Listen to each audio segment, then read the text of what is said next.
ہماری آنکھ کا دیکھا غلط ہو سکتا ہے، جناب رسول اللہ صلی اللہ علیہ وسلم کی مبارک زبان سے نکلا ہوا حرف غلط نہیں ہو سکتا، ترکی چھن چکا ہوگا۔ لہٰذا عیسیٰ علیہ السلام کا نزول ہوگا اور دجال کا خروج ہوگا، اور دجال اس وقت زمین پہ موجود ہے کہ جی دجال نکل آیا۔ علم رخصت ہو رہا ہوگا، کون سا علم؟ وہاں پہ دجال جو ہے وہ نمودار ہوگا، اور اس کی پیشانی پہ لکھا ہوگا اس وقت مدینہ طیبہ میں 3 زلزلے آئیں گے۔ فرمایا کہ جب وہ آئے گا تو پہلے نبوت کا دعویٰ کرے گا، پھر خدائی کا دعوے دار بن جائے گا۔ امام مہدی کا جب ظہور ہوگا تو بہت سے مسلمان امام مہدی کو پہچاننے سے انکار کر دیں گے۔ نہروں اور وادیوں کی صورت میں اس کے پاس ایک جنت ہوگی اور ایک جہنم ہوگی۔ حضرت عیسیٰ علیہ السلام مسلمانوں کے امیر بن جائیں گے۔ دجال جیسے ہی آپ کو دیکھے گا کسی پتھر کے پیچھے چھپے گا نا، پتھر بھی کہے گا اتنے میں یاجوج ماجوج یہ باہر نکل آئیں گے۔ پوری دنیا میں ایک بھی کافر نہیں ہوگا۔ بچے سانپوں کے ساتھ کھیلیں گے، ایک انار اتنا بڑا ہوگا کہ ایک جماعت اسے کھائے گی، اس کے چھلکے کے نیچے سایہ کر لیا کرے گی۔ یہ وہ موقع ہوگا جب توبہ قبول نہیں ہوگی، قرآن مجید لوگوں کے سینوں سے نکل جائے گا۔ قیامت کی گرمی اور پریشانی کیسی ہوگی؟ اور 7 خوش نصیب ایسے ہوں گے جو اس سائے میں ہوں گے جس دن اس سائے کے سوا کوئی سائے۔ آج چونکہ آخری بیان ہے تو بیان سے پہلے 1-2 باتیں اور بھی، پھر بیان بھی شروع کرتے ہیں، آج کی بات بھی شروع کرتے ہیں۔ اس میں اللہ تعالیٰ کی مدد بھی میرے ساتھ شامل حال رہی۔ ایک مثال دے دیتا ہوں مدد کیسے آئی۔ بیانات چلتے رہے، حضرت ابراہیم علیہ السلام سے شروع کیا، نبی علیہ السلام کی پیدائش تک، پیدائش کے واقعات، پھر شادی تک کے واقعات، پھر غار حرا تک کے واقعات، پھر جناب آگے شیب ابی طالب کے واقعات چلے۔ چلتے چلتے وہ پوائنٹ آ گیا، ہجرت مدینہ کا سفر شروع ہونے لگا تھا۔ میں یہاں سے بیان کر کے گھر گیا ہوں، اپنے قریبی گھر، ایک یہ B1 ہے، وہ A1 میں گھر ہے۔ رات کو یہیں سے بدھ ہی کی رات بیانات ہوتے رہے، میں گھر گیا تو گھر میں ایک کتاب رکھی ہوئی تھی، میں حیران، اس کا ٹاپک تھا ہجرت مدینہ، اور پوری کتاب صرف اور صرف ہجرت ہی کے موضوع پہ تھی، اور کوئی اس میں دوسری بات ہی نہیں تھی۔ میں نے بیگم صاحبہ سے پوچھا یہ کہاں سے آئی ہے؟ کہیں پتہ نہیں، میرے بیڈ روم میں کتاب پڑی ہوئی ہے، مجھے بھی نہیں پتا، میری بیگم کو بھی نہیں پتا، اب کس کو پتا ہو؟ اب لازمی بات ہے پھر سب اسٹوڈنٹ سے بیگم صاحبہ نے پوچھا بھئی کتاب کہاں سے آئی ہے؟ نہیں ہمیں نہیں پتا کہاں سے آئی۔ میں حیران پریشان، یا اللہ یہ کیا ہے؟ 1.5-2 دن کے بعد پتہ یہ لگا کہ ہماری جامعہ کی ایک اسٹوڈنٹ تھی، اس نے فیس بک کے اوپر کہیں کسی کوئز پروگرام میں شرکت کی، صحیح جواب دے دیا، ان لوگوں نے کہا آپ اپنا ایڈریس بتائیں ہم آپ کو کتاب بھیجیں۔ کون سی کتاب بھیجیں اس کو نہیں پتا۔ اس اللہ کی بندی نے، اصل میں کام اللہ کروا رہے تھے یہ، اس اللہ کی بندی نے جامعہ کا ایڈریس لکھ دیا، Jamia Ruqayya Albanat Ambala house 31 A1 township, ہمارے گھر کا ایڈریس لکھ دیا کہ چلو میں اپنے گھر جو میں بلاؤں تو یہیں آ جاؤں گی، یہیں پہ کتاب آ جائے گی، یہیں سے لے جاؤں گی۔ اس وقت جا کے پتہ لگا کہ کتاب یہاں پہنچی کیسے۔ اب پتہ لگ گیا کتاب کا مالک کون ہے۔ تو پھر میں نے بیگم صاحبہ کو کہا کہ ابھی ان کو 2-3 اور کتابیں ہدیہ کر دو، یہ ان سے قبول کر لو، یہ اب تو مجھے چاہیے۔ پھر الحمدللہ صرف اس ایک کتاب سے ہجرت کے موقع کے اوپر، ہجرت کے واقعات کے اوپر 4.5 گھنٹے کے 5 بیانات ہوئے۔ مکہ سے نکل کے مدینہ پہنچنا، اتنی تفصیلات ہیں، 4.5 گھنٹے آن ریکارڈ اس وقت الحمدللہ عشق الہی کی یوٹیوب چینل پہ دیکھ لیجئے، ابھی موجود ہے، ابھی دیکھ لیجئے۔ تو میں نے اس کو اللہ کی مدد سمجھا۔ نہ اس کتاب کا نام مجھے معلوم تھا اس سے پہلے، نہ مصنف کا نام معلوم تھا، نہ میں نے خریدی، نہ میں نے منگوائی۔ تو میں نے اس کو اللہ کی مدد سمجھا اور اللہ کا بڑا شکر ادا کیا۔ اور اسی رات ملی جب نیکسٹ جب بیان تھا وہ ہجرت کا ہی ہونا تھا۔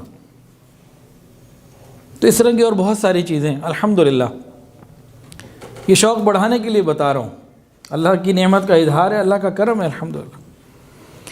قرآن مجید ہم پڑھتے ہیں، مانتے ہیں پڑھنا چاہیے، پڑھتے بھی ہیں، سمجھنے کی کوشش بھی کرتے ہیں۔ حدیث شریف ہم پڑھتے ہیں، مانتے ہیں، پڑھنی چاہیے۔ سیرت، یہاں پہ ہم بہت غافل ہیں۔ سیرت کیا ہے؟ نبی علیہ السلام کی مبارک ذات۔ قرآن کن پہ نازل ہوا؟ ذات محمد پر۔ سیرت آپ کی ذات ہے۔ حدیث کیا ہے؟ آپ کے مبارک اقوال، آپ کے اقوال، آپ کے افعال، آپ کی سنت ہے، وہ حدیث ہے۔ اگر غور کریں تو قرآن اور حدیث یہ نبی علیہ السلام کی ذات سے آگے جڑ رہے ہیں، اور سیرت ہے ہی آپ کی ذات۔ اور یاد رکھیے ہمارے لیے ہمارا اپنا جاننا اتنا ضروری نہیں جتنا ہمارے لیے رسول اللہ صلی اللہ علیہ وسلم کا جاننا ضروری ہے، آپ کو جاننا ضروری ہے۔ تو ظاہری اعتبار سے تو آج آخری بیان ہے، لیکن سچی بات یہ ہے کہ سیرت کے بیان شروع کرنے سے پہلے بھی سیرت ہی بیان کر رہا تھا، اور کل کے اس کے بعد بھی سیرت ہی بیان ہونی ہے۔ بھائی ہماری زندگی کا اوڑھنا بچھونا اور ہماری زندگی کا محور کیا ہے؟ رسول اللہ صلی اللہ علیہ وسلم کی مبارک زندگی، آپ کے اقوال، آپ کے افعال، آپ کی باتیں، اور کیا ہے؟ تمام علماء، یہ میری اپنی بات نہیں ہے، علماء کرام کسی کو لے لیجئے، دین کے کسی شعبے کی کسی محنت کو لے لیجئے، محور کیا ہے؟ جناب رسول اللہ صلی اللہ علیہ وسلم کی زندگی اور آپ کی ذات، آپ کے اقوال، آپ کے افعال۔ سیرت تو زندگی بھر بیان ہوتی رہی اور ہوتی رہے گی۔ تاہم ایک ظاہری اعتبار سے ہم اس کو یوں کہہ رہے ہیں کہ بھئی ابتدا سے لے کے انتہا تک اس کو ہمیں سننا بھی چاہیے۔ اچھا، اب آخر میں جو میں اختتام پر آیا ہوں وہ کہاں پہ آیا؟ جس کا یہ دوسرا ٹاپک ہے، پچھلا بیان اس میں گزر چکا، آج اس کا یہ آخری۔ یاد رکھیے ہماری آنکھ کا دیکھا غلط ہو سکتا ہے، جناب رسول اللہ صلی اللہ علیہ وسلم کی مبارک زبان سے نکلا ہوا حرف غلط نہیں ہو سکتا۔ آپ نے بہت پیشن گوئیاں کی ہیں، بے شمار، اور آپ کی زبان مبارک سے نکلا ہوا ہر حرف پورا ہو کے رہا۔ تو گزشتہ بیان میں کیا تھا؟ آپ کی وہ پیشن گوئیاں جو آپ کی مبارک زندگی میں پوری ہو گئیں، غلبت الروم، وہ پیشن گوئیاں جو آپ کے پردہ فرما جانے کے بعد خلافت راشدہ کے وقت میں پوری ہوئیں۔ مثلا فرمایا یمن، روم اور فارس یعنی قیصر و کسریٰ ختم ہو جائیں گے۔ کس وقت فرمایا؟ جب پورا عرب حملے کے لیے آیا ہوا ہے، خندق کے موقع پہ، غزوہ احزاب کے موقع پہ، نہ کھانے کو کچھ، نہ بچانے کے لیے کچھ، اپنی جان کے لالے پڑے ہوئے، اپنے لیے کچھ بھی نہیں ہے ظاہری اعتبار سے نا۔ اس وقت زبان مبارک سے الفاظ نکل رہے ہیں کہ میری امت پوری دنیا کے اوپر حکومت کرے گی، گویا جیسے آج کوئی کہہ دے نا کہ جی پاکستان جو ہے پورے امریکہ پر، یورپ پر، G8 پر اور ساری دنیا کے اوپر جو ہے نا فتح حاصل کر لے گا،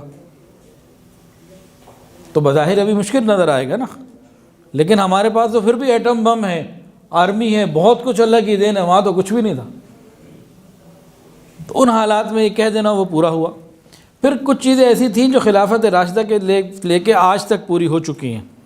آج کا جو ٹاپک ہے جو اب پوری ہونی باقی ہیں، تو آج کے ٹاپک میں اصل تو وہ ہوگا حضرت عیسیٰ علیہ السلام اور امام مہدی اور قیامت آنے تک۔ پھر قیامت کیسے آنی ہے اس کو آج ہم نے ٹاپک میں شامل نہیں کیا، وہ بھی ایک الگ مستقل موضوع ہے، اینڈ آف ڈے انشاءاللہ وہ پھر کسی وقت کریں گے۔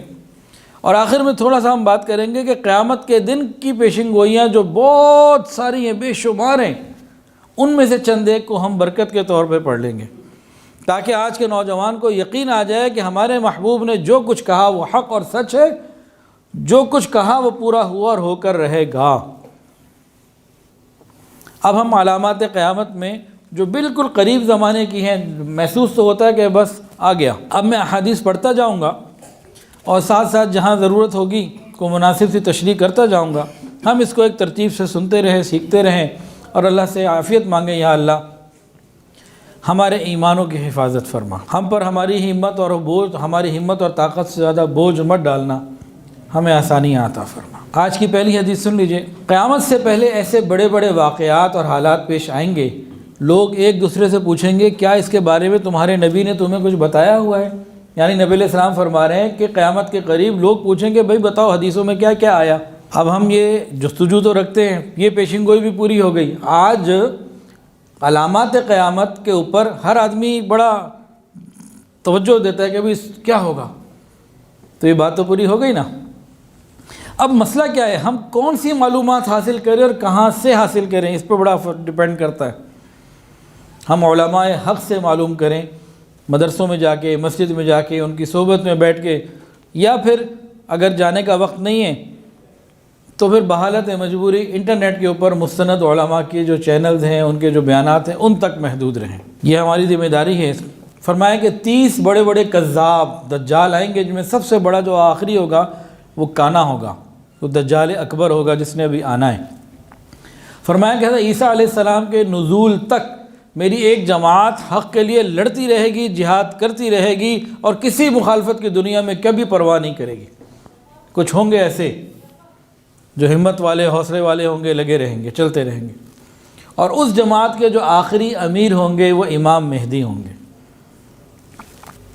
جو نہایت نیک سیرت ہوں گے، حضور پاک صلی اللہ علیہ وسلم کی اولاد میں سے ہوں گے۔ اور امام مہدی ہی کے زمانے میں سیدنا عیسیٰ علیہ السلام کا نزول ہوگا، جو ابھی آسمانوں پہ ہیں، حیات ہیں، نیچے تشریف لائیں گے۔ اور جب یہ حالات قریب آ رہے ہوں گے تو مسلمانوں کا ایک لشکر باقاعدہ، جو اللہ تعالیٰ کی پسندیدہ جماعت ہوگی، پسندیدہ ترین لوگ ہوں گے، یہ ہندوستان کے خلاف لڑائی کریں گے، جہاد ہوگا۔ اس میں اللہ تعالیٰ مسلمانوں کو فتح عطا فرمائیں گے، اور ہندوستان کے جو سلاطین ہیں نا، حکمران، سیاستدان وغیرہ بڑے، ان کو پکڑ کے، جکڑ کے، زنجیروں میں، بیڑیوں میں ڈال کے لے کر آئیں گے۔ یہ ہونا ہے ابھی، غزوہ ہند جسے کہتے ہیں، یہ ہوگا۔ اب یہ لشکر واپس آ رہا ہوگا غزوہ ہند، ہندوستان کو فتح کر کے۔ ادھر سے شام میں حضرت عیسیٰ علیہ السلام جو ہیں وہ نازل ہو چکے، ان کا نزول ہو چکا ہوگا۔ اب جی غزوہ ہند کون کرے گا؟ غزوہ ہند میں کون کھڑے ہوں گے؟ فیس بک کی مجاہد جو فیس بک کے اوپر لڑتے رہتے ہیں ایک دوسرے سے، یا آپس میں ایک دوسرے سے لڑتے رہتے ہیں، یہ کھڑے ہوں گے۔ جن کی تنہائیاں پاکیزہ ہوں گی، جن کی عقیدے ٹھیک ہوں گے، جو کسی نہ کسی اللہ والے کے ساتھ، دینی جماعت کے ساتھ وابستہ ہوں گے، وہی لوگ آگے بڑھیں گے۔ کہ جو روم کے لوگ ہیں نا، جہاں بھی لفظ روم آتا ہے نا حدیث میں، اس سے مراد عیسائی ہیں، انگریز۔ نبی علیہ السلام نے فرمایا کہ اس وقت جب عیسیٰ علیہ السلام کے ادھر نزول ہو رہا ہوگا، مسلمان ہندوستان فتح کر کے واپس لوٹیں گے، اور ہندوستان کے بادشاہوں کو، صدر یا وزیر اعظم جو بھی ہے، ان کو جب گرفتار کر کے وہ لائیں گے، تو ادھر سے رومی جو ہیں انگریز فوج، یہ اعماق یا وابق تک پہنچ جائیں گے۔ دونوں شہر کے نام لیے، اعماق اور وابق۔ اعماق ہے ترکی میں انطاکیہ کے قریب ایک وادی، اعماق، اور وابق جو ہے یہ شام میں، حلب کے شمال جنوب کے اندر، یہ ایک حلب کے شمال مشرق میں تقریباً 40 کلومیٹر دور عراق کی سائٹ پر ہے یہ۔ تو بہرحال رومی جو ہیں، انگریز فوج جو ہے صلیبی، یہ کہاں پہنچیں گے؟ وابق یا اعماق۔ اور ان کے لیے جہاد کے لیے جو لشکر نکلے گا وہ مدینہ الرسول سے نکلے گا، مدینہ طیبہ سے نکلے گا۔ فرمایا کہ وہ بہترین لوگ ہوں گے اس زمانے کے۔ جب دونوں لشکر آمنے سامنے ہوں گے نا، مسلمان اور یہ عیسائی، تو عیسائی اپنے قیدی واپس مانگیں گے، ہمارے قیدی دو، مسلمان منع کر دیں گے، جنگ شروع ہو جائے گی۔ پھر مسلمانوں کے 3 حصے بن جائیں گے، 1/3 تو بھاگ جائے گا۔ فرمایا ان کی توبہ کبھی قبول نہیں ہوگی، اور 1/3 ہوں گے، 1/3 جو شہید ہو جائیں گے۔ فرمایا افضل الشہداء ہوں گے، اور 1/3 جو ہیں یہ کامیاب ہو جائیں گے، اور یہ بہترین لوگ ہوں گے، اور ان کے لیے باقی آئندہ فتنے ان سے اللہ بچا لیں گے، بڑے محفوظ لوگ ہوں گے۔ اس کے بعد پھر کیا فتح ہوگا؟ قسطنطنیہ، یہ فتح ہوگا، استنبول فتح ہوگا۔ اب یہاں لکھا ہوا ہے حدیث میں استنبول فتح کریں گے مسلمان۔ کیا مطلب؟ بڑا خطرناک مطلب ہے۔ ابھی تو استنبول مسلمانوں کے پاس ہے، یعنی اس وقت مسلمانوں کے ہاتھ سے ترکی چھن چکا ہوگا۔ جب یہ مسلمان قسطنطنیہ دوبارہ فتح کر لیں گے، اس وقت ایک جھوٹی خبر آئے گی، اور 3 دفعہ آئے گی وقفے سے، کہ دجال آ گیا، دجال آ گیا، دجال آ گیا۔ اچھا، 3 لفظ ہیں اور 3 ہستیاں، 3 لوگ ہیں اور 3 لفظ ہیں، ان کو الگ الگ سمجھنا چاہیے۔ دجال، خروج دجال۔ حضرت عیسیٰ علیہ السلام، نزول عیسیٰ، نازل ہوں گے آسمانوں سے، تو نزول عیسیٰ، اور امام مہدی کا ظہور مہدی، تینوں کے لفظ الگ الگ ہیں۔ بہت آسانی ہوتی ہے ان باتوں کو سمجھنے سے۔ کہتا ہے امام مہدی تو پہلے سے موجود ہوں گے، 40 سال کی عمر میں لوگ ان کو پہچانیں گے، وہ ظہور ہوگا ان کا۔ لہذا عیسیٰ علیہ السلام کا نزول ہوگا، اور دجال کا خروج ہوگا۔ اور دجال اس وقت زمین پہ موجود ہے، اس کی الگ تفصیلات ہیں۔ بہرحال مسلمان جب مال غنیمت تقسیم کر رہے ہوں گے، خبر آئے گی کہ جی دجال نکل آیا، 3 مرتبہ اس طرح کی آوازیں آئیں گی، بہرحال پھر وہ نکل ہی آئے گا، اور جب یہ لوگ شام پہنچیں گے مسلمان تو دجال کا خروج ہو چکا ہوگا۔ اب حدیث سنیے دل کو تھامتے ہوئے۔ اس مبارک ذات نے فرمایا ہے جس کو کافر بھی صادق الامین کہتے تھے، فرمایا کہ خروج دجال کے وقت اچھے لوگ کم ہوں گے، باہم عداوتیں ہوں گی، دیندار لوگ کم ہوں گے، محبتیں کم ہوں گی، آپس کے اندر لڑائیاں بہت ہوں گی۔ اگلی بات سنیے، فرمایا دین میں کمزوری آ چکی ہوگی، دنیا کے قدردان ہوں گے، دین کے بارے میں ناقدرے ہوں گے۔ اور اگلی بات سنیے، فرمایا علم رخصت ہو رہا ہوگا، علم رخصت ہو رہا ہوگا۔ کون سا علم؟ آج یہ بھی فیصلہ کر لیجئے کہ علم کہتے کس کو ہیں۔ نبی علیہ السلام نے علم کس کو فرمایا؟ آپ خود فیصلہ کیجئے۔ کیا ان باتوں کو آپ نے علم فرمایا کہ جن کے بارے میں آپ نے فرمایا کہ میں معلم بنا کے بھیجا گیا ہوں، یعنی قرآن و حدیث کی باتیں، وحی کی باتیں؟ آپ نے ان کو علوم یا علم سے تعبیر دی ہے یا ڈاکٹری، انجینئرنگ اور سائنس اور یہ ان چیزوں کو دی ہے؟ علم رخصت ہو رہا ہوگا، یعنی دین کا علم رخصت ہو رہا ہوگا۔ علم کیسے رخصت ہوتا ہے؟ علماء کا دنیا سے چلے جانا علم کی رخصتی ہے۔ یعنی کہ میڈیکل کالج اور دوسرے کالج، دنیا بھر کی تعلیم جو ہے نا، فنون یہ خوب ہوں گے، اس میں کوئی کمی نہیں بتائی گئی، دین کا علم یعنی علماء، مدارس یہ کم ہو جائیں گے۔ ہمیں علم کو بھی سمجھنے کی ضرورت ہے کہ نبی علیہ السلام معلم ہے نا، آپ نے صحابہ کو کیا علم دیا؟ قرآن و حدیث۔ تو ہمیں اس سے اپنے آپ کو قریب کرنے کی ضرورت ہے۔ اگلی فرمائی بات، عرب اس زمانے میں کم ہوں گے، یعنی قوت ان کی کوئی نہیں ہوگی، کوئی ان کا دبدبہ نہیں ہوگا۔ اور فرمایا کہ دجال کے پیروکار اکثر عورتیں ہوں گی اور یہودی ہوں گے۔ یہودیوں کی تعداد 70,000 ہوگی جو خوبصورت تلواروں کے ساتھ اور خوبصورت قیمتی لباس کے ساتھ مزین ہو کے آئیں گے۔ اور اصفہان کا ایک مقام ہے یہودیہ، وہاں پہ دجال جو ہے وہ نمودار ہوگا، اور دجال بالکل جوان العمر ہوگا اور عبد العزیٰ بن قطن کے مشابہ ہوگا۔ قبیلہ بنو خزاع کی ایک شاخ ہے بنو مستلق، اس کا ایک شخص ہے عبد العزیٰ، فرمایا کہ اس جیسا ہوگا، گندمی رنگ ہوگا، پیچ دار بال ہوں گے، دونوں آنکھیں اس کی عیب دار ہوں گی، دونوں آنکھیں، اور لیکن بائیں آنکھ سے کانا ہوگا، دوسری جو دائیں آنکھ ہے وہ موٹی قسم کی عجیب سی ہوگی، دونوں آنکھوں سے وہ عیب دار ہوگا، اور اس کی پیشانی پہ لکھا ہوگا کاف، فا اور را، کفر، یہ لکھا ہوگا۔ فرمایا حدیث کے اندر کہ ہر شخص اسے پڑھ سکے گا، چاہے تو وہ پڑھا لکھا تھا یا نہیں تھا، ہر مومن اس کو پڑھ سکے گا، چاہے وہ پڑھا لکھا ہے یا نہیں، اس بات کو، اس میسج کو وہ پڑھ لے گا، اللہ پڑھوائیں گے۔ فرمایا کہ گدھے کے اوپر سواری کرے گا جس کے دونوں کانوں کے درمیان 40 ہاتھ کا فاصلہ ہوگا، اور دجال کی جو رفتار ہوگی بادل اور ہوا سے زیادہ تیز ہوگی یا ان کی طرح تیز ہوگی، پوری دنیا میں تیزی سے پھیل جائے گا، ہر طرف فساد پھیلائے گا، لیکن حرمین میں داخل نہیں ہو سکے گا، مکہ مکرمہ، مدینہ طیبہ اور بیت المقدس، ان 3 جگہوں میں وہ داخل نہیں ہو سکے گا۔ اس زمانے میں مدینہ طیبہ کے 7 دروازے ہوں گے، اور مکہ اور مدینہ کے دروازوں کے اوپر، راستوں کے اوپر فرشتوں کا پہرا ہوگا، وہ اسے اندر نہیں آنے دیں گے۔ وہ مدینہ کے باہر ضریب احمر ایک کھاری ہے، وہاں پہ اپنا ڈیرا ڈالے گا، اور بیرون مدینہ اس کا قبضہ اور غلبہ ہو جائے گا۔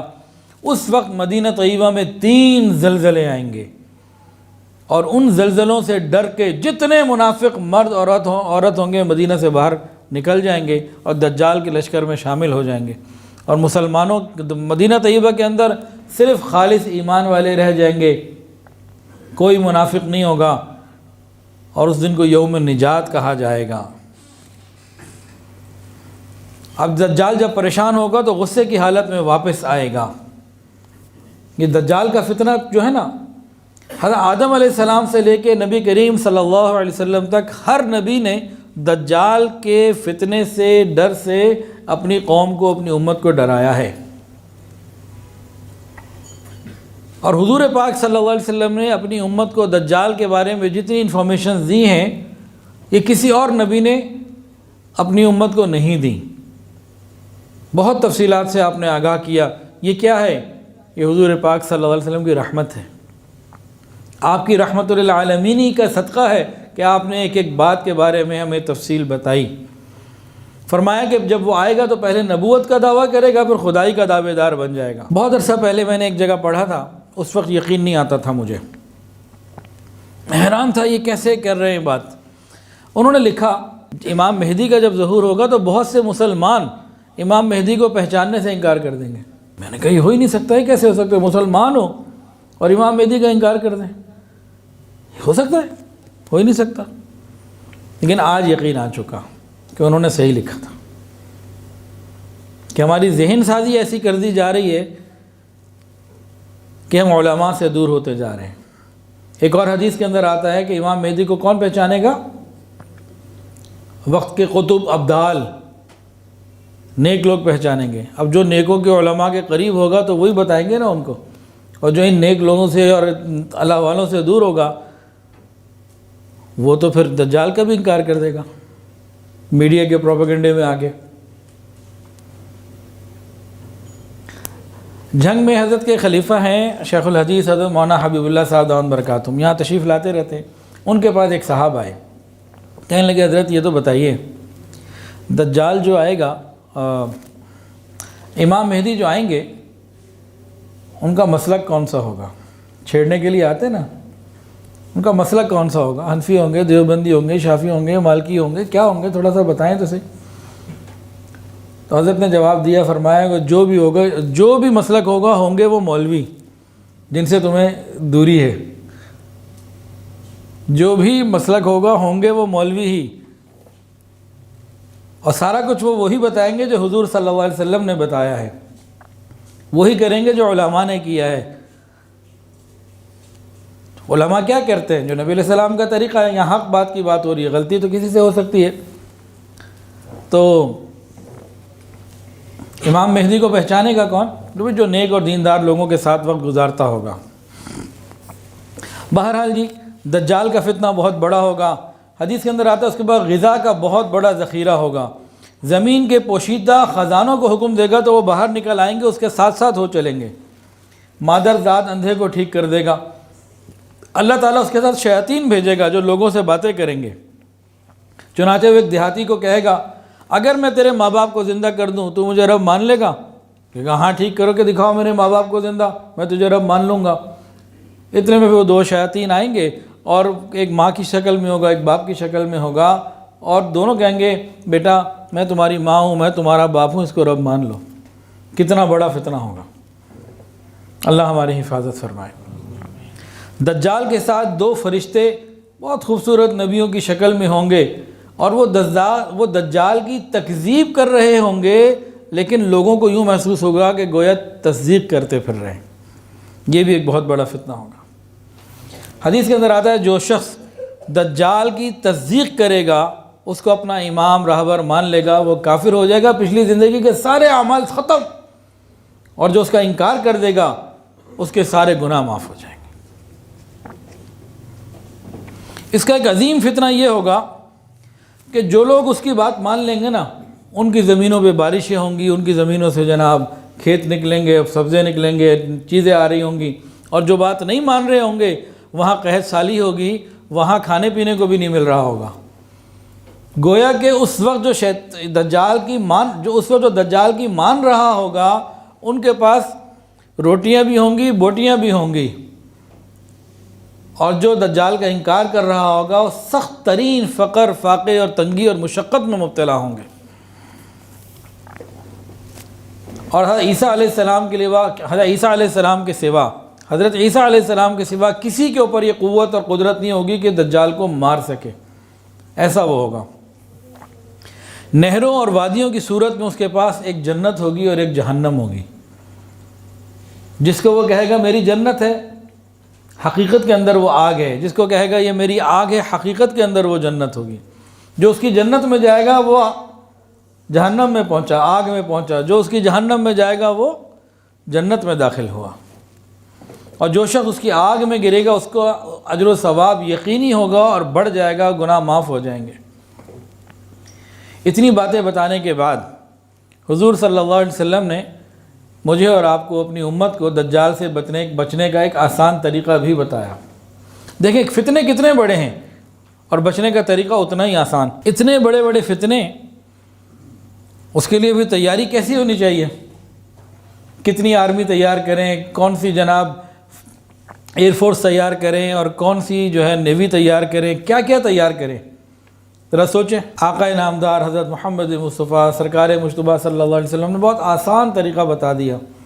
سورہ کہف ابتدائی 10 آیتیں یاد کر لو، پڑھ لینا، آخری 10 آیتیں یاد کر لو، پڑھ لینا، بچ جاؤ گے۔ ذرا غور کریں حضور پاک صلی اللہ علیہ وسلم کی رحمت کو، کہ ایک طرف اتنا بڑا فتنہ کہ کچھ سمجھ میں نہیں آتا ہوگا کیا، مار اسے عیسیٰ علیہ السلام کے سوا کوئی سکتا نہیں، اتنی بڑی بڑی نشانیاں وہ لے کے پھر رہا ہوگا، جنت جہنم ساتھ لے کے پھر رہا ہوگا، وہ کہے گا بارش ہو جائے گی، زمین سے جناب سبزہ نکل آئے گا، جو نہیں مانے گا اس کا حقہ پانی بند۔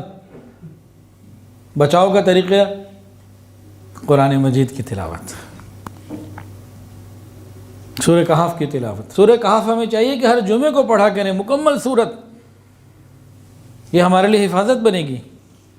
اور ابتدائی 10 آیت یا آخری 10 آیت روزانہ ایک دفعہ پڑھ لیا کریں، کوئی اس کی ترتیب بنا لیں۔ بھائی ہم نے فجر، ظہر، عصر، مغرب، عشاء نمازیں پڑھنی ہوتی ہیں نا، مثال دے رہا ہوں، عصر کی نماز میں آپ سمجھ لیں جی 10 آیتیں یہ پڑھنی ہیں، ان 10 آیتوں کو یاد کر لیں، کسی بھی ایک نماز میں کسی وقت بھی پڑھ لیا کریں، خود بخود نماز بھی ہو گئی اور وہ آیتیں بھی ہو گئیں، حفاظت بھی ہو گئی، آسان نسخہ ہے۔ تو اپنی حفاظت کا اہتمام ہم کریں گے تو بچیں گے نا۔ نبی علیہ السلام نے فرمایا کہ جو دجال پر سورہ کہف کی ابتدائی 10 آیات پڑھ دے گا وہ دجال کے فتنے سے محفوظ رہے گا، اگر دجال اسے اپنی آگ میں ڈال بھی دے گا تو وہ آگ اس کے لیے ٹھنڈی ہو جائے گی۔ ایسی قوت ہے قرآن مجید کے اندر، ہم قرآن مجید کے ساتھ اپنے تعلق کو جوڑیں۔ حدیث کے اندر آتا ہے ایک نوجوان کو وہ ایک تلوار سے یا آرے سے 2 ٹکڑے کر دے گا، پھر کہے گا کھڑا ہو جاؤ، وہ کھڑا ہو کے دوبارہ زندہ ہو جائے گا۔ اب وہ اس کو بلا کے پوچھے گا مجھے رب مانتے ہو کہ نہیں؟ اس نے کہا نہ پہلے مانتا تھا، اب تو بالکل نہیں مانتا ہو، تو میرا رب بالکل نہیں، تو دجال ہے، جھوٹا ہے، میں تیری تکذیب کرتا ہوں۔ پھر دجال دوبارہ اس کو بھی نہیں مار سکے گا، اور حدیث میں آتا ہے کہ یہ موقع صرف اس کو ایک ہی ملے گا کہ ایک ہی نوجوان کو زندہ کر کے مار کے زندہ کرنے کی اس کو یہ قوت دی جائے گی، قدرت دی جائے گی۔ 40 دن تک اس کا فتنہ رہے گا دجال کا، پہلا دن 1 سال کے برابر، دوسرا دن 1 مہینے کے برابر، تیسرا دن 1 ہفتے کے برابر، اور باقی نارمل دنوں کے حساب سے ہوں گے۔ اور یہ ایسا فتنہ ہوگا کہ بڑے بڑے ہل جائیں گے۔ فرمایا کہ اس زمانے میں مسلمانوں کے 3 شہر ہوں گے، جن میں سے ایک شہر ایسا ہوگا جو 2 سمندروں کے سنگم پر ہوگا، اور ایک ہیرا عراق کے اندر، اور تیسرا شام میں۔ دجال مشرق کو لوگوں کو شکست دے گا اور اس کے بعد اس شہر میں آئے گا جو 2 سمندروں کے سنگم کے اوپر ہے۔ شہر کے لوگ 3 گروہ میں بٹ جائیں گے، ایک وہیں رہ جائے گا دجال کی مان لے گا، اور ایک جو ہے دیہات میں کہیں چلا جائے گا اپنے ایمان کو بچانے کے لیے، اور ایک کسی قریبی شہر میں چلا جائے گا۔ پھر دجال اس شہر میں پہنچے گا۔ اب اس شہر کے بھی لوگ تھے اور جو یہاں سے آئے تھے وہ بھی تھے، اب ان کے اندر بھی اسی طرح 3 لوگ ہو جائیں گے، ایک دجال کی مان لے گا، ایک وہاں سے نکل جائے گا، اور ایک پھر وہیں رہ جائے گا، یہاں تک کہ پھر معاملہ آگے بڑھے گا اور دجال بھی آگے بڑھے گا، اور مومنین بیت المقدس کے قریب جمع ہو جائیں گے۔ اور دجال شام میں ایک شہر ہے، فلسطین کے قریب ایک شہر ہے، اس کا نام باب لد، انہوں نے اسرائیل نے ایک ایئرپورٹ بھی بنایا ہے، لد جگہ کا نام ہے۔ قادیانی نے لدھیانہ کہا تھا، لدھیانہ نہیں، لد الگ ہے، لدھیانہ الگ ہے، تو لد الگ چیز ہے، لدھیانہ الگ چیز ہے، تو لد وہاں موجود ہے۔ تو مقام لد کے اوپر جو ہے یہ آئے گا، اور مسلمان عفیق نامی ایک گھاٹی ہوگی، اس میں جو ہے نا سمٹ جائیں گے، وہ اپنے مویشیوں کو چرنے کے لیے بھیجیں گے، وہ سارے کے سارے ہلاک ہو جائیں گے۔ بالآخر مسلمان بہت تنگی کے عالم میں ہوں گے اور بیت المقدس کے اندر یہ محصور ہو جائیں گے، اور وہاں ایک بیت المقدس کے پاس ایک پہاڑ ہے، وہاں پر یہ محصور ہو جائیں گے، اس پہاڑ کا نام جبل الدخان ہے۔ دجال اسی پہاڑ کے دامن میں آ کے مسلمانوں کا گھیراؤ کر لے گا، اور بڑا سخت محاصرہ ہوگا، مسلمان تنگی میں، سخت مشقت میں، کھانے پینے کے لیے بھی کچھ نہ ہوگا، اور وہ چیزیں کھا کے گزارا کرنے کی کوشش کریں گے جو کھائی نہیں جاتی ہیں، جیسے چمڑا وغیرہ اس طرح کی چیزیں کچھ کھائیں گے۔ دجال جو ہے پھر آخری مرتبہ جو ہے نا دوبارہ پھر نمودار ہوگا افیق نامی گھاٹی کے اوپر، اور اس وقت جو بھی اللہ اور یوم آخرت پر ایمان رکھتا ہوگا وہ وادی اردن میں موجود ہوگا۔ دجال 1/3 مسلمانوں کو شہید کر دے گا، 1/3 کو شکست دے گا، اور 1/3 مسلمان باقی بچ جائیں گے۔ جب محاصرہ شدید طول پکڑا جا چکا ہوگا، مسلمانوں کے پاس کھانے کو کوئی نہیں، بھوک ہوگی، تکلیف ہوگی، لیکن یہ بہترین ایمان والے لوگ ہوں گے، عام لوگ نہیں ہوں گے۔ ہم سے تو فجر کے لیے نہیں اٹھا جاتا، ہم ایسے ہی کہتے تھے اب امام مہدی آنے والے ہیں تو مسئلہ ہمارا حل ہو جائے گا۔ تو ان کے انتظار کی گھڑیاں اور ان سے ملاقات کے لیے تیاری بھی تو کرنی ہے، کم سے کم 5 نمازیں تو ہم ٹائم پہ پڑھیں۔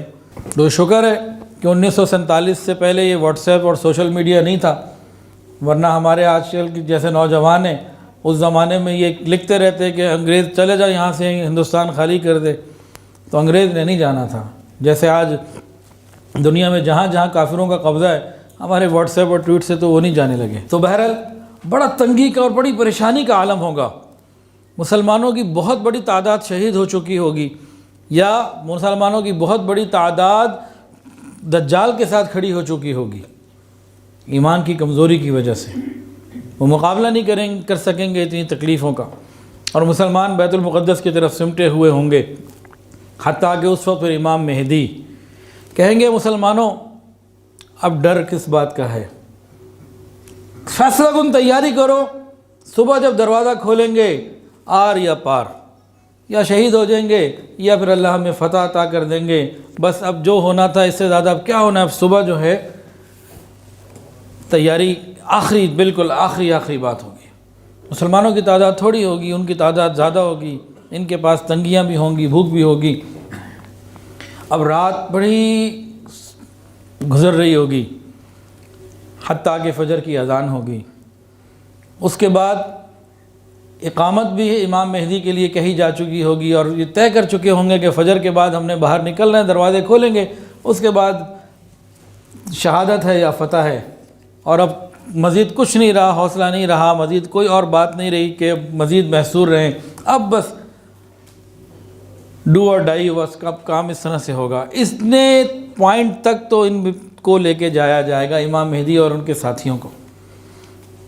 بڑی سخت رات ہوگی اور لوگ بالکل تمام قسم کی تیاری میں ہوں گے، حتیٰ کہ صبح بھی جب روشنی نہیں ہوئی ہوگی ایک آواز آئے گی کہ تمہارا فریاد رساں آ چکا۔ تو کوئی سننے والا کہے گا یہ تو کسی پیٹ بھرے کی آواز لگتی ہے، یعنی جو بات کر رہا ہے قوت سے بات کر رہا ہے، اس کے تو پیٹ بھرا ہوا ہے، ہم تو سارے بھوکے ہیں، کس کی آواز ہے؟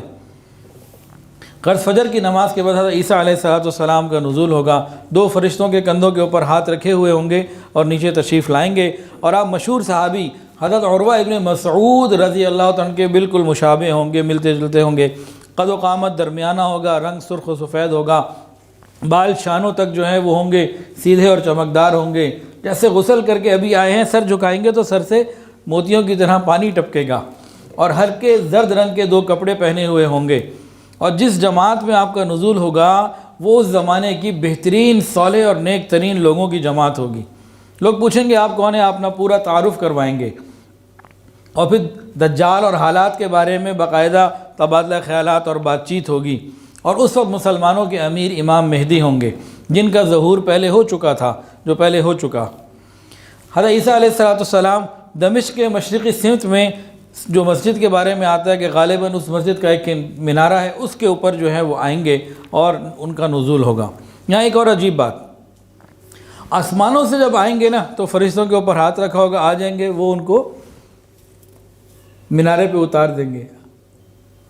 مینارے سے جب نیچے اترنا ہوگا نا کہیں گے سیڑھی لگاؤ، ان کے لیے سیڑھی لگائی جائے گی۔ اب یہ دارالاسباب ہے، وہ دارالاسباب نہیں ہے، وہاں سے تو اللہ تعالیٰ کے حکم سے آ گئے فرشتوں کے اوپر ہاتھ رکھتے ہوئے، اب جیسے یہاں آ گئے ساتوں، یعنی کہ آسمانوں سے تو نیچے آرام سے آ گئے بغیر سیڑھی کے، اب یہ کتنا ہوگا 150 فٹ، اس کے لیے سیڑھی کی ضرورت ہے۔ دنیا دارالاسباب ہے، یہ محنت سے جوڑی ہے اللہ نے۔ اچھا، اس وقت پوزیشن ایسی ہوگی کہ نماز کا جب وقت ہوگا تو لوگ امام مہدی کے لیے ساری تیاریاں کر چکے تھے، اقامت ہو چکی تھی، اب وہ نماز کے لیے حضرت عیسیٰ علیہ السلام کو کہیں گے آپ آگے چلیے، حضرت علیہ السلام ان کو آگے بڑھائیں گے، نہیں بھائی یہ اس امت کا اعزاز ہے کہ بعض لوگ بعض کے امیر ہیں، اقامت چونکہ آپ کی لی ہوئی ہے آپ ہی نماز پڑھائیں گے، پھر حضرت امام مہدی باقاعدہ فجر کی امامت کریں گے، اور حضرت عیسیٰ علیہ السلام یہ مقتدی بن کر امام مہدی کے پیچھے وہ والی فجر کی نماز ادا کریں گے۔ اللہ اکبر کبیرہ۔ نماز سے فارغ ہونے کے بعد اب مسلمانوں کے اندر ایک روحانی قوت آ چکی ہوگی، حضرت عیسیٰ علیہ السلام کا دیدار، ہیں تو نبی لیکن اس نبی ہم اس امت میں امتی بن کر آ رہے ہیں، تو ان کا دیدار، اور پھر مسلمانوں کو یقین کہ بھئی عیسیٰ علیہ السلام ہی آئیں گے تو کام آگے بننا ہے مسلمانوں کا۔ اب جناب حضرت عیسیٰ علیہ السلام مسلمانوں کے امیر بن جائیں گے اور دروازہ کھلوائیں گے، بیت المقدس کا دروازہ کھولا جائے گا، دروازہ کھولیں گے تو سامنے دجال ہوگا جس کے ساتھ 70,000 یہودی پورے مسلح ہوں گے اور پوری تیاری میں ہوں گے، اور آپ ہاتھ کے اشارے سے لوگوں کو کہیں گے میرے اور دجال کے درمیان ہٹ جاؤ۔ دجال جیسے ہی آپ کو دیکھے گا تو جیسے پانی میں نمک پگھلتا ہے ایسے پگھلنا شروع ہو جائے گا، اور اس وقت مسلمانوں کی اتنی کمزوری کی پوزیشن ہوگی اور باہر اتنی قوت ہوگی، اللہ رب العزت حضرت عیسیٰ علیہ السلام کی عجیب انداز سے مدد کریں گے۔ جہاں تک ان کا سانس جائے گا، جس کافر کو ان کا سانس پہنچے گا وہ اسی سے مر جائے گا۔ اب آپ سوچیں بھی سانس کہاں تک جائے گا بھائی، پھوکے مارے تو تب بھی نہیں پہنچتا، 70,000 بندہ اور کیا کریں گے؟ ذرا سنیے، نبی علیہ السلام نے دونوں باتیں فرما دی، جہاں تک ان کا سانس جائے گا، کافر کو ان کا سانس پہنچا وہ مرا، اور سانس کہاں تک جائے گا؟ جہاں تک ان کی نگاہ جائے گی۔ یہ اللہ کی قدرت ہے، جو چاہے کرے، اور مسلمان کو آپ کی سانس سے کوئی نقصان نہیں پہنچے گا۔ تو جہاں آپ دیکھیں گے، جدھر آپ کی نظر جائے گی وہاں آپ کا سانس پہنچے گا خود بخود، اور وہیں وہ کافر مرنا شروع ہو جائیں گے۔ اب مسلمانوں کے اندر تو ایسی قوت آئے گی، یہ تو جناب سارے چڑھ دوڑیں گے کافروں کے اوپر۔ حدیث کے اندر آتا ہے کہ ایسا روب آئے گا کہ بڑے بڑے ڈول والا قوت والا یہودی بھی وہ تلوار بھی نہیں اٹھا سکے گا، کچھ بھی نہیں کر سکے گا، یعنی بالکل ختم ہو جائیں گے، نفسیاتی طور پر بھی ہر طریقے سے۔ بہرحال جنگ ہوگی اور دجال بھاگ جائے گا۔ اب حضرت عیسیٰ علیہ السلام اس کا تعاقب کریں گے اور اس کو کہیں گے بھئی میری ایک ضرب تیرے لیے مقدر ہو چکی، تجھے اب بچانے والا کوئی نہیں۔ خیر عیسیٰ علیہ السلام آگے جائیں گے اور اس کو جب خنجر ماریں گے اس کے سینے پہ لگے گا، اور باب لد کے مقام پر اس کو جہنم واصل کر دیں گے، اور پاس ہی عفیق نامی گھاٹی بھی ہوگی، اور عیسیٰ علیہ السلام اس کا خون جو آپ کے خنجر یا ہتھیار پہ لگا ہوگا مسلمانوں کو باقاعدہ دکھائیں گے، اور دجال کے جو ساتھی ہوں گے جن میں اکثریت یہودیوں کی ہوگی، ان سب کو بالکل شکست ہو جائے گی۔ اور سب مسلمان کیا کریں گے؟ ایک ایک یہودی کو، کافر کو، یہودی ہو یا نہ ہو، چن چن کر پکڑ پکڑ کے قتل کر دیں گے، ختم ہو جائیں گے۔ کوئی یہودی کسی پتھر کے پیچھے چھپے گا نا، پتھر بھی کہے گا ایمان والوں کیونکہ میرے پیچھے چھپا ہوا ہے، وہ کسی درخت کے پیچھے جائے گا، درخت بھی کہے گا بھی میرے پیچھے چھپا ہوا ہے، آؤ اس کو ختم کرو۔ صرف ایک درخت ہے، اس کا نام ہے غرقد، وہ آج وہاں انہوں نے لگا لیا ہے۔ وہ ایسا درخت ہوگا جو ان کو پناہ دے گا، بولے گا نہیں، مسلمانوں کے لیے باقی درختوں کی طرح نہیں بولے گا کہ میں میرے پیچھے یہودی چھپا ہوا، وہ انہوں نے خوب لگا لیے ہوئے ہیں۔ کاش ہمیں بھی یقین آ جائے۔ یہ ان کو کس نے بتایا غرقد کی خبر؟ حضرت موسیٰ علیہ السلام نے تو نہیں دی، حضرت عیسیٰ علیہ السلام کو تو ویسے نہیں مانتے، کس نے خبر دی؟ حضور صلی اللہ علیہ وسلم نے خبر دی۔ کافروں کو تو اتنا یقین ہو ہمارے نبی کی باتوں پہ، کدھر جا رہے ہیں ہم؟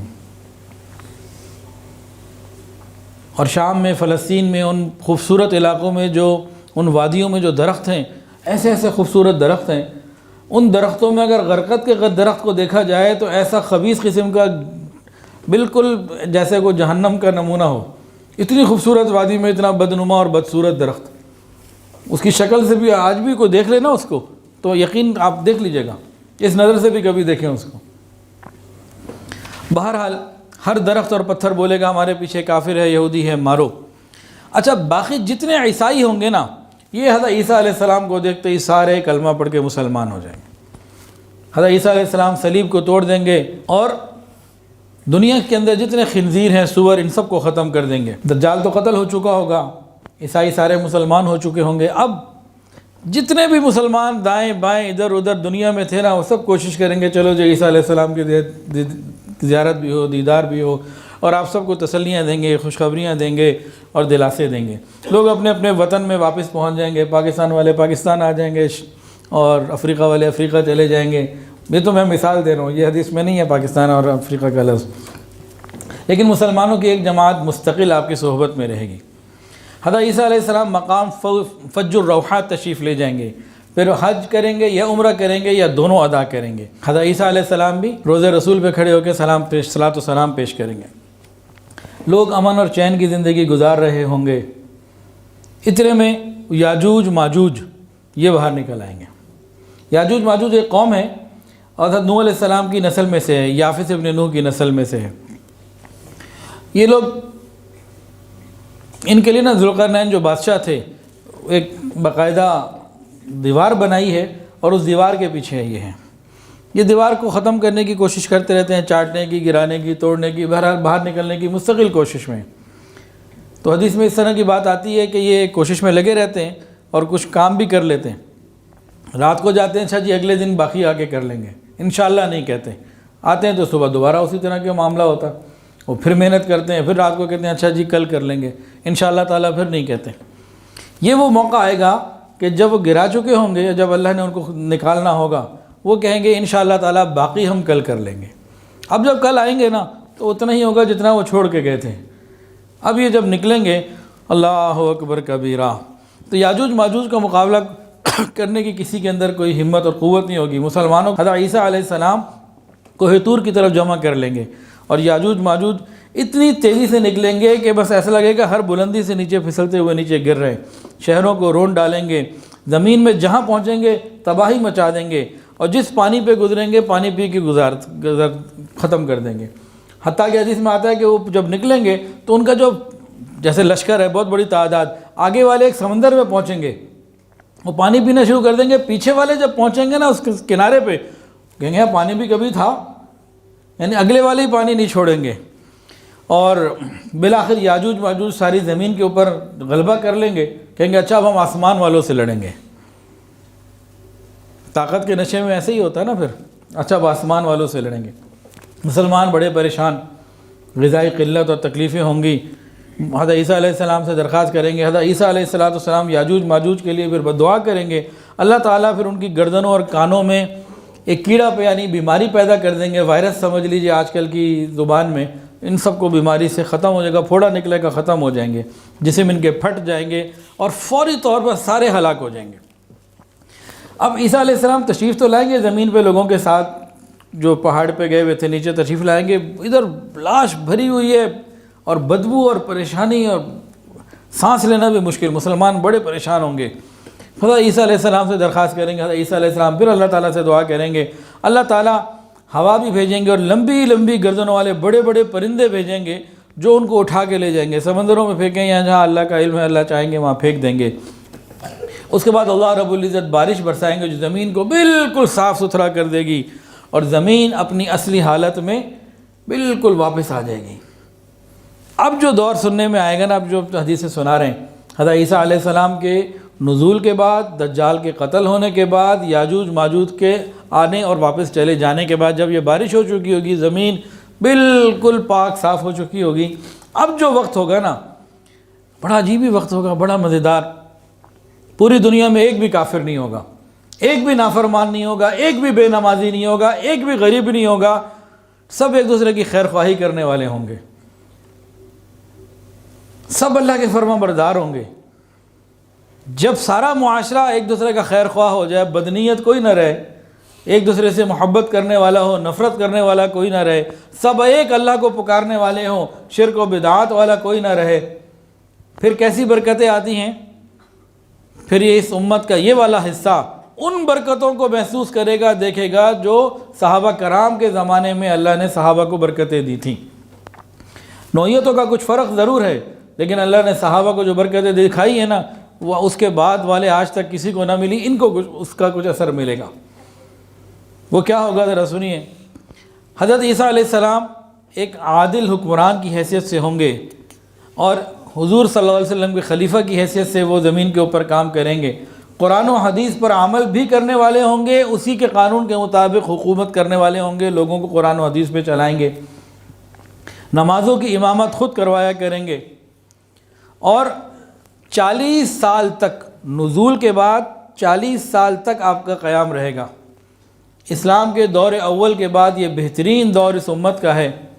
اللہ تعالیٰ آپ کے تمام ساتھیوں کو جہنم کی آگ سے محفوظ رکھے گا، اور جو اپنا دین بچانے کے لیے آپ کے ساتھ ہوں گے وہ اللہ کے بھی محبوب ہوں گے، اور اس زمانے میں سوائے اسلام کے کوئی اور نہیں ہوگا، حتیٰ کہ اس زمانے میں جہاد بھی موقوف ہو جائے گا۔ جہاد کیوں موقوف ہوگا؟ جب سارے ہی مسلمان ہیں تو جہاد کس سے کرنا، تو وہ بھی موقوف ہو جائے گا، نہ کوئی خراج نہ کوئی جزیہ، ان چیزوں کی ضرورت ہی کوئی نہیں، اور مال و زر لوگوں کو خوب دیں گے، صدقات لینے والا زکوٰۃ لینے والا کوئی ہوگا ہی نہیں، سب کے پاس کھلے کھلے وسائل ہوں گے۔ لیکن ایک بات اور ان کے اندر ہوگی، ان تمام لوگوں کو ایک سجدہ دنیا کی ہر دولت سے زیادہ قیمتی ہوگا، محبوب ہوگا، پسندیدہ ہوگا۔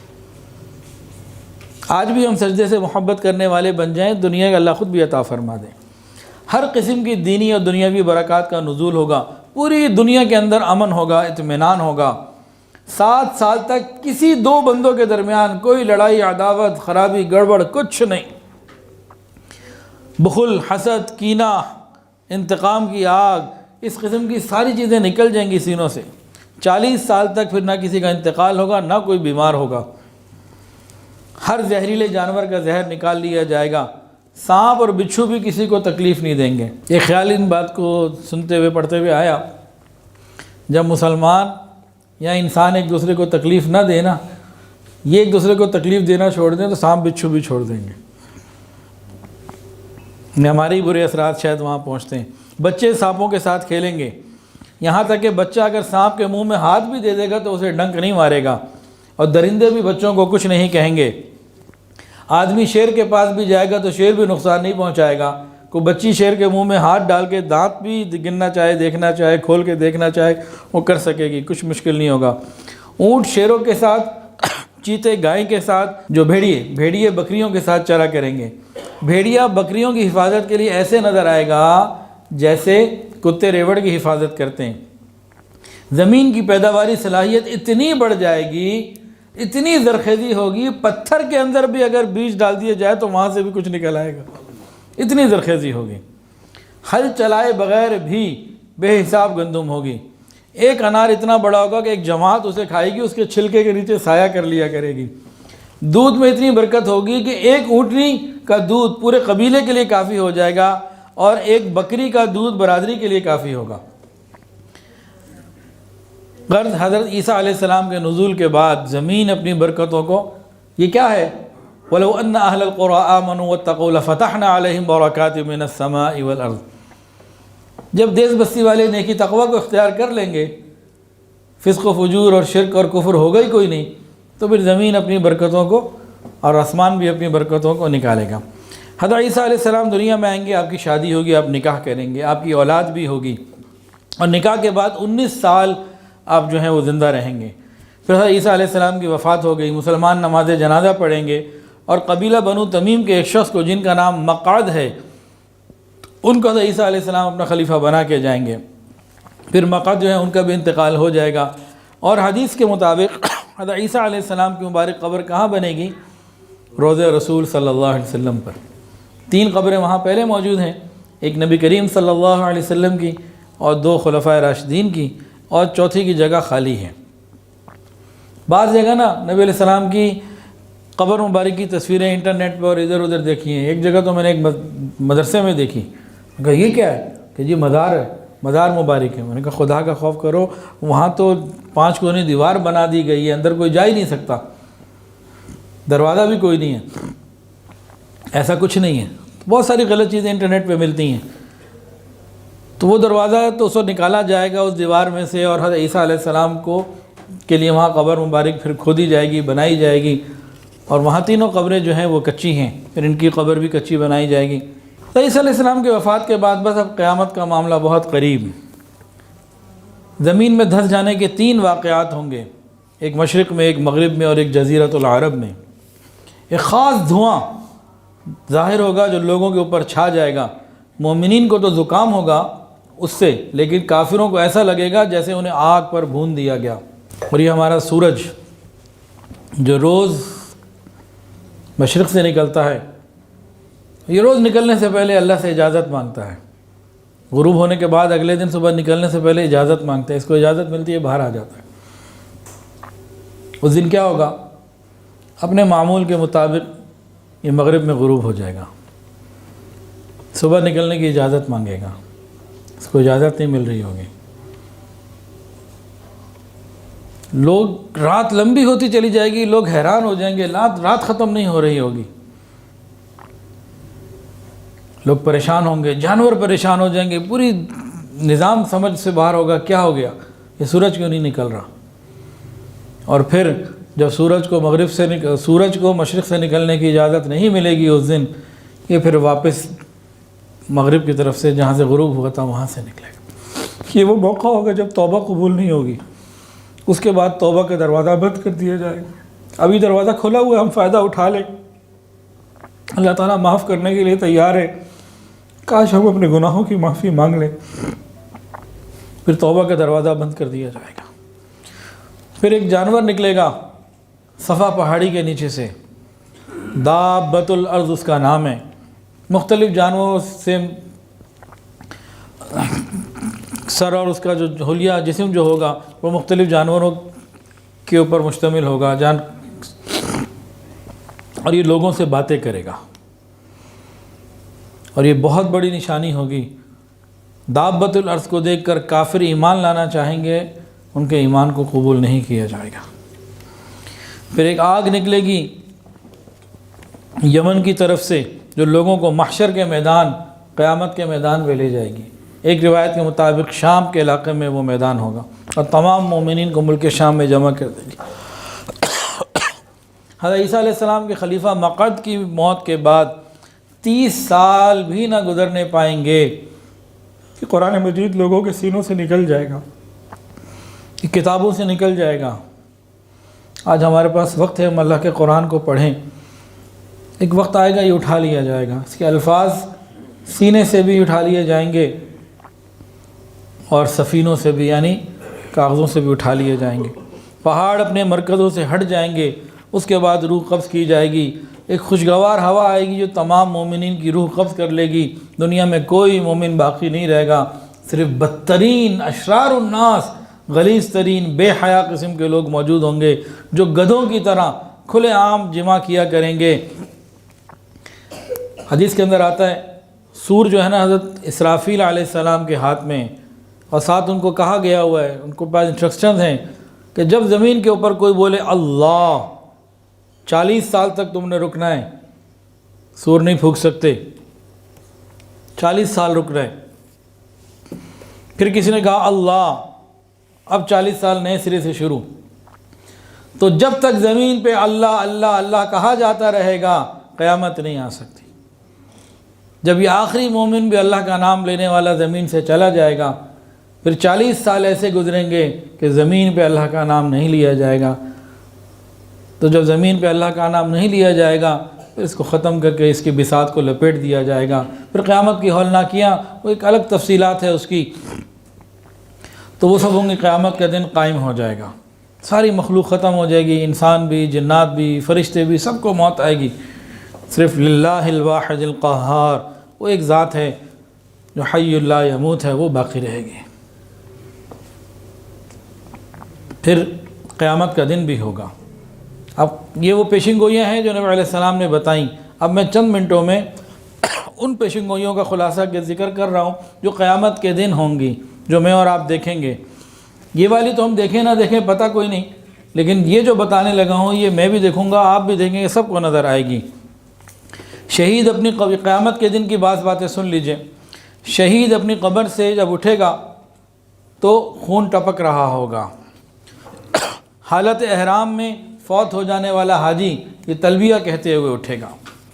کچھ لوگ اپنی قبروں سے جب اٹھیں گے تو پیدل محشر کے میدان کی طرف جائیں گے، کچھ لوگ سواریوں پہ سوار ہو کے جائیں گے، اور کچھ لوگوں کو جہنم کی آگ سے اور کافروں کو اس طرح آگ سے ہانک کے جیسے جانوروں کو ہنکارا دیتے ہیں ایسے لے جایا جائے گا۔ کچھ لوگ ایسے ہوں گے اندھے، اور اوندھے منہ جو ہے نا وہ چل کے میدان حشر کی طرف جائیں گے۔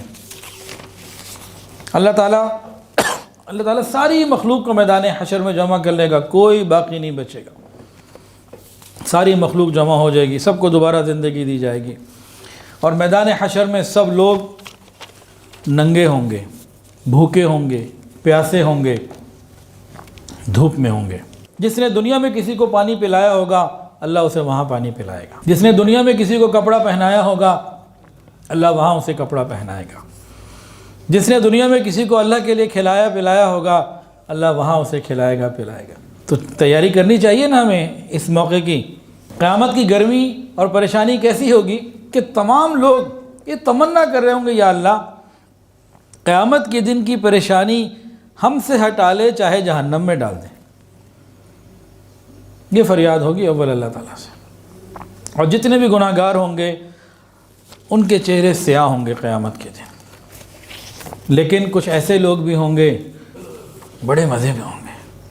قیامت کے دن اللہ کے عرش کا سایہ ہوگا، اور 7 خوش نصیب ایسے ہوں گے جو اس سائے میں ہوں گے جس دن اس سائے کے سوا کوئی سایہ نہیں ہوگا۔ وہ کون سے 7 خوش نصیب ہیں؟ عادل حکمران، جوانی میں عبادت کرنے والا، مسجد میں جس کا دل اٹکا رہے، اللہ کے لیے ایک دوسرے سے محبت کرنے والے، کسی کو کوئی گناہ کی دعوت ملے زنا کی، وہ کہہ نہیں میں اللہ سے ڈرتا ہوں، اس کو بھی عرش کا سایہ اللہ عطا فرمائیں گے۔ چھپا کر صدقہ دینے والے اور تنہائی میں اللہ کو یاد کرنے والے۔ ابھی ہم یہ جو جمع ہے اللہ کی محبت میں ہی جمع ہے نا، یا کوئی اور وجہ ہے؟ یہاں کوئی پیسے بٹنے تھے آپ تشریف لائیں سارے، اللہ ہی کی محبت میں آئے نا، اللہ ہی کے لیے آئے ہیں۔ تو ان 7 باتوں میں سے ایک بات تو ہمیں بڑی سوٹ کرتی ہے، یہ اللہ کے لیے دیندار لوگوں کا جمع ہونا اور جمع ہوتے رہنا، یہ قیامت کے دن بڑا کام آئے گا۔ یہ دیندار لوگوں کا جوڑ یہ اللہ کو بڑا پسند ہے۔ کچھ اور لوگ بھی ہوں گے جن کو اللہ قیامت کے دن عرش کا سایہ دے گا۔ کوئی تنگ دست ہے، مقروض ہے، اس کو مہلت دینے والا یا قرضے کو معاف کر دینے والا، حق معاف کر دینے والا، وہ بھی اللہ تعالیٰ اس کو اپنی رحمت کے سائے میں جگہ دے دے گا قیامت کے دن۔ اب میں آپ سے پوچھ رہا ہوں، جو لوگ قیامت کے دن حضور صلی اللہ علیہ وسلم کے قریب ہونا چاہتے ہیں وہ ہاتھ کھڑا کریں۔ بھئی میرا ہاتھ بھی کھڑا ہو جائے۔ کیا کرنا پڑے گا؟ اپنے اخلاق اچھے کرنے پڑیں گے۔ نبی علیہ السلام نے فرمایا جس کے اخلاق اچھے ہوں گے وہ قیامت کے دن میرے قریب ہوگا۔ اخلاق کیسے کہتے ہیں؟ جو توڑے ہم اس سے جوڑیں، جو ظلم کرے اسے معاف کریں، جو برا کرے اس کے ساتھ اچھا کریں، یہ اخلاق ہے۔ عاجزی اور تواضع کے طور پہ سادہ لباس پہننے والا قیامت کے دن اللہ اس کو پسندیدہ لباس پہنائے گا۔ دنیا میں ہم فاخرانہ لباس نہ پہنیں، سادگی پر رہیں، اللہ مہربانی وہاں دے دیں گے۔ امی عائشہ نے پوچھا اتنی امتوں کی پہچانیں گے کیسے؟ کوئی جواب دے گا؟ جی بتائیں۔ نبی علیہ السلام نے بتایا تھا، بتائیں۔ وضو کے اعضاء چمک رہے ہوں گے۔ وضو کہاں تک کرنا چاہیے؟ میں نے اپنے دادا کو دیکھا، وہ کیا کرتے تھے؟ وہ کونیوں تک نہیں دھوتے تھے، یہاں اوپر تک لے آتے تھے، پاؤں ٹخنوں تک نہیں دھوتے تھے اور اوپر لے جاتے تھے۔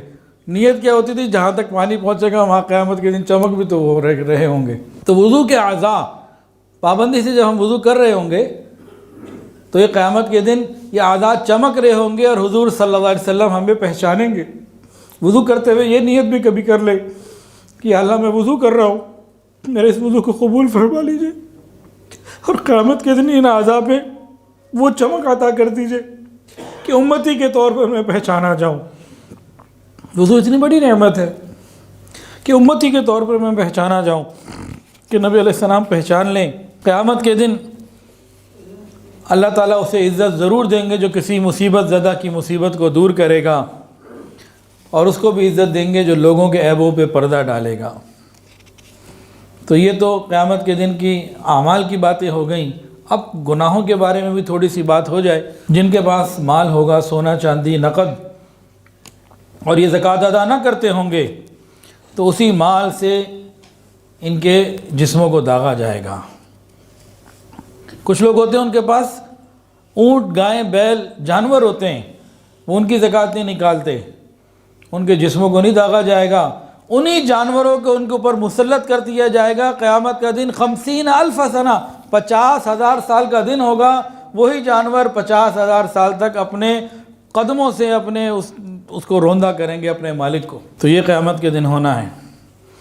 محشر کے میدان میں بے نمازیوں کو رسوائی ہوگی، سر جھکے ہوئے ہوں گے، لوگ سجدے کی طرف بلائے جائیں گے، یہ سجدہ نہیں کر سکیں گے۔ قیامت کے دن کسی شخص کی زمین، پلاٹ یا مکان وراثت پر قبضہ کرنے والا زمین کو توق بنا کے اس کے گلے میں ڈال دیا جائے گا۔ قیامت کے دن سود خور باولا پاگل پن کی طرح سے ہوگا۔ دنیا میں تو بڑا اپنے آپ کو اسمارٹ سمجھتا ہے نا، یہ یہاں کے مسٹر اسمارٹ جو ہے نا، یہ قیامت کے دن باولے کھڑے ہوں گے۔ اور کچھ گناہ ایسے ہیں، اللہ اکبر کبیرہ، اللہ تعالیٰ ان لوگوں کی، ان گناہ گاروں کے اوپر نہ نظر کرم کریں گے نہ محبت سے دیکھیں گے۔ قیامت کے دن اگر اللہ کی نظر کرم سے محروم رہ گئے، اس سے بڑی بربادی اور کیا ہے۔ نبی علیہ السلام ایک مرتبہ رات کو سو رہے، تکیے پہ سر ہے، حضرت صفیہ رضی اللہ، حضرت حفصہ رضی، نبی علیہ السلام رات کو سو رہے، تکیے پہ سر ہے، حضرت حفصہ رضی اللہ تعالیٰ عنہ عمر کی جو صاحبزادی ام المومنین، اسی تکیے پہ سر ہیں، دونوں میاں بیوی ہیں، سو رہے ہیں۔